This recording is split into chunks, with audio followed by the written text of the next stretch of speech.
Hello viewers, welcome to our lecture series on Indian Ethos in Management. This lecture is under special segment for symbolic expression. We have with us Ms. Manisha ji for the assistance. So this is going to be our second part of the lecture on management lessons from Kautilya's Arthashastra.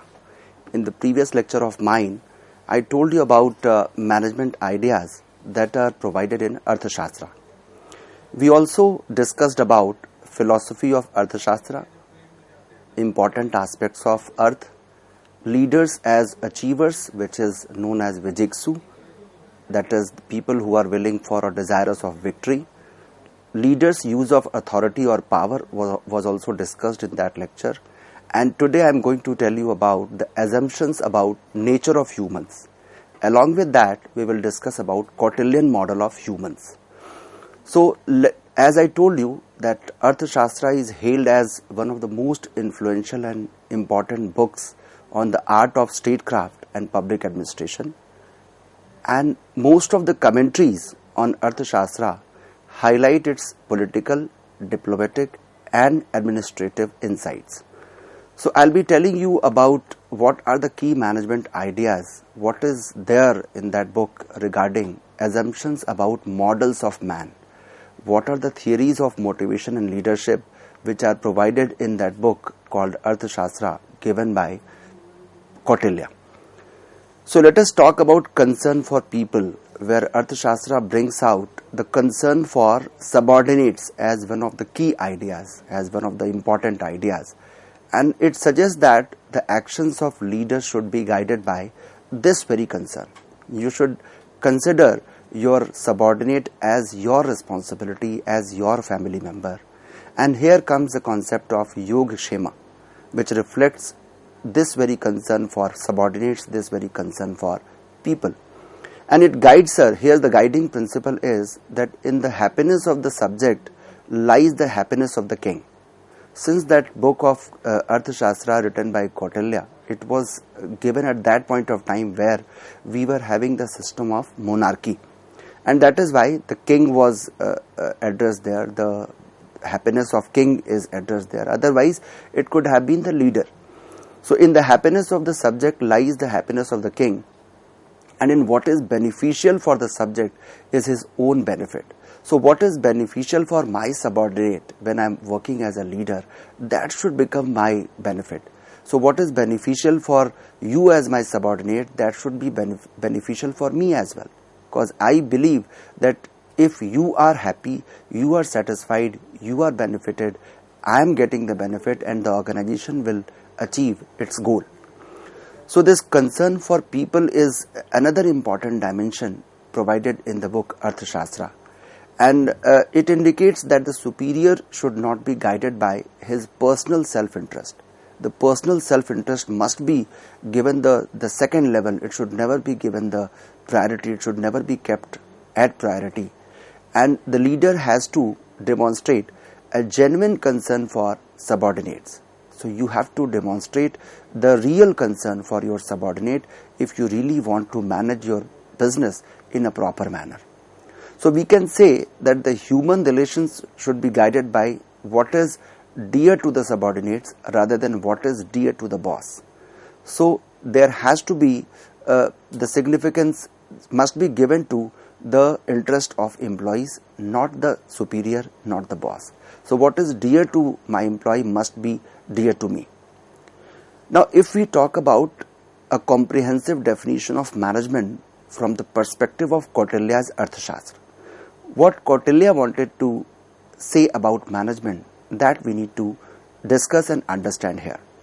So Arthashastra is providing us a comprehensive definition of management, and I would be letting you go through that definition. It identifies the basic elements of management and administration. So it is telling us the basic elements of management as well as administration. And those elements I am going to tell you one by one. The first one is the means of starting your assignment, or what you call as business enterprise. Point number one is the means of starting your assignment, or what you call as business. What is the mean with which I am going to start my business? This is the first element which you can consider as the input component of the management process. The second one is excellence of men and material. Men here indicates about the man, about the resources which are going to make our all other resources dynamic. Other sources are static, but it is the men only, it is the human resource only which is going to make them dynamic, which is going to activate all other sources. So the second component here is the excellence of men and material. So along with the man, Arthashastra talks about the excellence of the quality of material as well, which I am going to use in the process of my production. The third element is suitable apportionment of time and place. This is another important element, that there has to be a suitable apportionment of time as well as the place at which you are collecting the resources and the time at which you are applying those resources. So we are not only talking about physical resources, but also the human resources, also the human capital. The next one is provision against failures. This is something which actually makes Kautilya's definition of management the most comprehensive one. It says that we should have a provision against failures. What if my plan A fails? Do I have any plan B? Do I have any second line of action if the first one is not working, if the first one is not bearing me the results, is not giving me the results?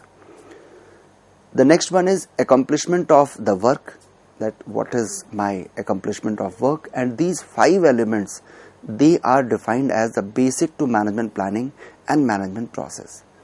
So if you compare this definition of management by Kautilya's Arthashastra, you will find that whatever definition is available in the present day management books, it is almost identical to the same. In addition to whatever is available, we do have a provision for failures, provision against failures, which is very rare in other definitions of management. So if you ask me as a learner, I would say that this is giving me some added advantage, that we do have provisions against failures, which is rare in other streams, which is rare in other definitions of management and administration. And here the emphasis on excellence is critical to the management, very much critical to the management, because excellence is going to bring us the success. If all other resources are excellent, they are placed in a proper manner at a proper time, then there is nothing which can stop us from gaining excellence. So emphasis on excellence is critical to the management process if we believe the definition given by the Kautilya in his book Arthashastra. And it is also interesting here to note that adequate attention is paid to the provision against failures, which can be called as contingency management. That what if my plan A doesn't work, what other plans do I have? So we should have a second plan of action in case of any failure. So contingency planning is considered to be very important component here if we take this definition of management as the relevant one, as the significant one. Now coming to the assumptions about nature of humans. Now here, since we are dealing with the human resources, and it is the human resource which is going to make other resources of production dynamic, we need to first understand what is our assumption about nature of human beings. So Arthashastra is making a number of assumptions about the nature of human beings, and these assumptions are based on pragmatic considerations and general observations. They are very practical, based on general observation and pragmatic considerations. They have made these assumptions. Further, behavior of people tend to fall in different typologies, and if we somehow can understand those typologies and the intended behavior, we can plan the entire process of management and administration. And it is recognized that the man has both good as well as bad aspects. You cannot say that a man is devoid of evils. A man doesn't have any bad aspect. A human resource may have good as well as bad aspects, both at one point of time. Now I'll be telling you about those assumptions one by one, which are taken by Kautilya in his book Arthashastra. The first one is man as a shaper of his destiny. Kautilya believes that it is not inscrutable destiny, but man himself who shapes his destiny. Which means that a man himself or herself, here man is basically indicating about the human resource.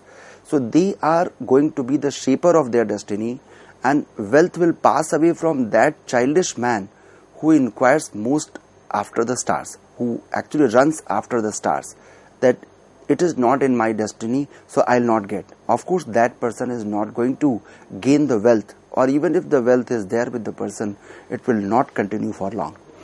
So, for wealth is the star for wealth. What will stars do? That we need to understand, and it comes from this assumption which takes man as a shaper of his or her destiny. And capable men will certainly secure wealth at least after 100 trials. This is what Kautilya believes, that we don't mind a person making 100 trials to achieve success. Even after making 99 failures into his or her account, if a person is successful, that person is called as capable man. So they will certainly secure wealth at least after 100 trials. This is what Kautilya says, and it is basically giving a testimony to the statement that man is a shaper of his or her destiny. This is the first assumption for understanding management as a process from the perspective of Kautilya. And man, second one is man in work situation. And man as human resources are regarded as a variable resources. They are assumed to be inconstant or variable in their intentions. And it is the reason why it is considered important to understand the nature of variability. Because other components, other resources of production, they are constant. It is only the human resource which is variable in nature. So the entire shape and design of your outcome will be dependent upon the shape and design of human being or their behavior, the way they behave. So if you take the verbatim written in that book, if I take that, if I simply read it out, he that is superintendent should constantly hold an inspection of their works, men being inconstant in their minds. Because human beings, they are supposed to be variable in their minds in terms of their behavior. So anybody who is working as a superintendent or supervisor, he or she must constantly hold an inspection of their work, the way they are working, the kind of activities they are involved. This is something which they need to observe. So we can say here that the shirking behavior in work situation, it has been identified as a critical point in work situations. So the shirking behavior is something which is regarded as the most important component in any work situation. The third one is man in social context, man as an exploiter. Imagine we are considering the human being in social context here and saying that the man as an exploiter. Metaphorically, man is referred to as Matsya type, where Matsya stands for fish, wherein there is a tendency on the part of stronger animals to devour the weak ones. As we all know that the bigger fish is going to eliminate the smaller one. Just like that, a stronger man using his power to oppress the weaker ones. This is another assumption about the human being. And the Matsya metaphor indicates the tendency to dominate, that by default the human nature is to dominate. Human tendency is to dominate over and above their subordinates whenever they are working. So the moment they gain power, they come in power, they have a tendency to dominate.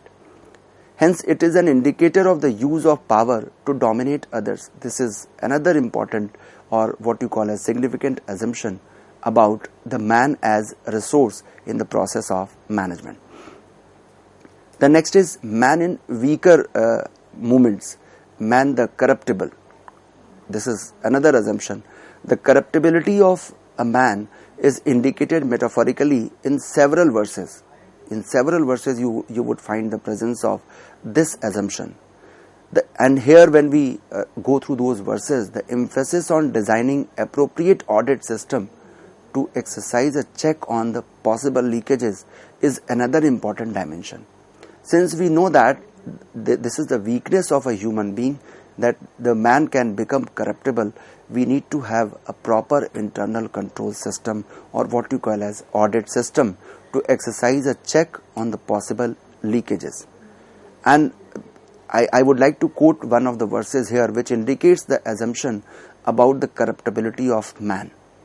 It says that just as fish moving inside water cannot be known when drinking water, even so the officers appointed for carrying out works cannot be known when they had appropriated money.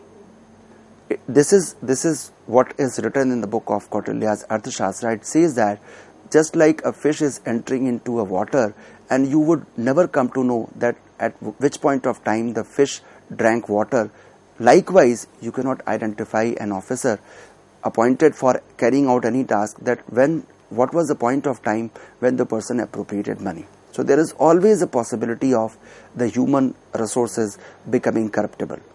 So it is possible to know even the path of birds flying in the sky, but not the ways of officers moving with the intentions concealed. If they had decided to conceal their intention, we cannot identify. So this is basically showing the height of the strongness of this fact, that it is possible to know even the path of birds flying in the sky. You can estimate that, but you cannot anticipate the intentions. If a person has decided to conceal any information, you cannot realize that, you cannot understand, you cannot anticipate that. Now, with these assumptions, I'll be telling you about Kautilya's model of humans. What is the Kautilya model of humans? Kautilya has classified the human behavior or type of human from three important aspects. First one is good aspect, second one is dominator aspect, and third one is thorny aspect. I'll be telling you one by one. The first one is good aspect of humans. And in Kautilya's model of humans, the good aspect tells us about abstaining from injury to others as the first important trait of human being. That by default, human beings are harmless. They don't want to cause any harm to others, any injury to others. The second very good aspect of human being is they are truthful. By default, they speak truth. Third one is uprightness. They are always right in their behavior. Righteousness is there in their behavior. The next is freedom from malice. Afterwards, their behavior is compassionate, and they have forbearance. So these are the good aspects of human being if we believe the Kautilyan model of humans. But if we move towards another aspect of human being, that is dominator aspect, here the traits are like dominator, the nature of Matsya, behaving like a fish, work shirker or manipulator. From dominator aspects, these behaviors, they are very often visible in some human beings, in some of our colleagues, in some of our subordinates at some point of time. The third one is thorny aspect, which tells us about the negative aspect of human being, and it indicates towards the tendency to cheat, that there is a tendency in a human being to cheat others, to resort to the corrupt ways and means, to become thorny at some point of time, or at some occasions their behavior is very thorny. So these are three important classifications as far as Kautilya's model of human being is concerned. This is the classification which is presented by Kautilya while defining the human being or their behavior. So we can say here that while a human being is considered as the shaper of his or her destiny, the various facets of men's behavior in different situations, they are observed and managed accordingly. So they have different facets. Sometimes you would find a person to be into the first segment, that is good behavior, good nature. Second one may be dominating, and third one may be thorny. So at different occasions you may find different behaviors of a human being, what we call as different colors of a human being. In behavioral science, we call that the person behaves according to the circumstances, or what you call as that a human being is a slave of circumstances. मनुष्य परिस्थितियों का दास होता है. This is what we say. So they behave according to their circumstances, And these ideas of Kautilya's book of Arthashastra, they are cited from Management Ideas in Arthashastra, authored by Subhash Sharma, published in Indian Journal of Public Administration, which is published by Indian Institute of Public Administration. So I have taken reference from this very research papers with regard to this aspect of Kautilya's Arthashastra. Now moving ahead to Kautilya's theory of motivation. Once we have defined the very topic of management from the perspective of Kautilya's Arthashastra, and we had discussed about the assumptions about human being, their types, their behavior, now it's time to understand what is Kautilya's theory of motivation. Since we all are aware of the present day theories of motivation, which are of different, which are explained from different perspectives. If we take McGregor's X and Y theory, it has different assumptions. One says that a person is by default motivated, human beings are motivated to work, they always do positive, they are very good into their behavior, and you can motivate them. Once motivated, they will work. Another theory of motivation says that by default a person is not willing to work. Human beings, they avoid doing work at their workplace. So it is a stick which is going to, it is a fear which is going to make them, which is going to bring them to the work. So there are different theories of motivations. We have Frederick Herzberg's two-factor theory, where it says that the health or hygiene factor is not going to motivate any employee to work, but the economic factors, they are going to motivate them. Apart from that, we have number of theories on motivations in present day literature on motivation and management. But when we talk about Kautilyan theory of motivation, we need to draw a line of comparison between the two. Kautilyan theory of motivation, I can say that it is somehow having a better understanding, giving a better understanding of how to motivate a person. If we take Maslow's need hierarchy theory, it says that you have to simply identify that at this point of time, which need of a human being is prominent. You simply satisfy that need and person would be motivated to work. So I just thought it appropriate to bring before you the Kautilyan theory of motivation. So drawing upon earlier writings, Arthashastra identifies 4 different methods of motivation, and it interestingly says that these different methods may be called as Sam, Dam, Dand and Bhed. In a routine speakings or in our routine statement, at times we say that I want to get this work done either by Sam, Dam, Dand or Bhed. So whatever resource you apply, whatever method you resort to, I want the result to be there. And here is the time when we need to understand from where this Sam, Dam, Dand, Bhed came. What is the point of origin to this very statement? And the origin goes to Kautilya's theory of motivation. Knowingly or unknowingly, we have been reciting, we have been speaking about this, but now it's time for us to understand what is Kautilyan theory of motivation. So with this discussion about the basics of Kautilyan theory on management and motivation, I would be discussing about the motivation theory given by Kautilya in the next lecture of mine.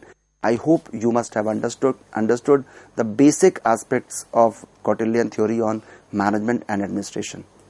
So with this, I am ending my today's lecture. Thank you so much.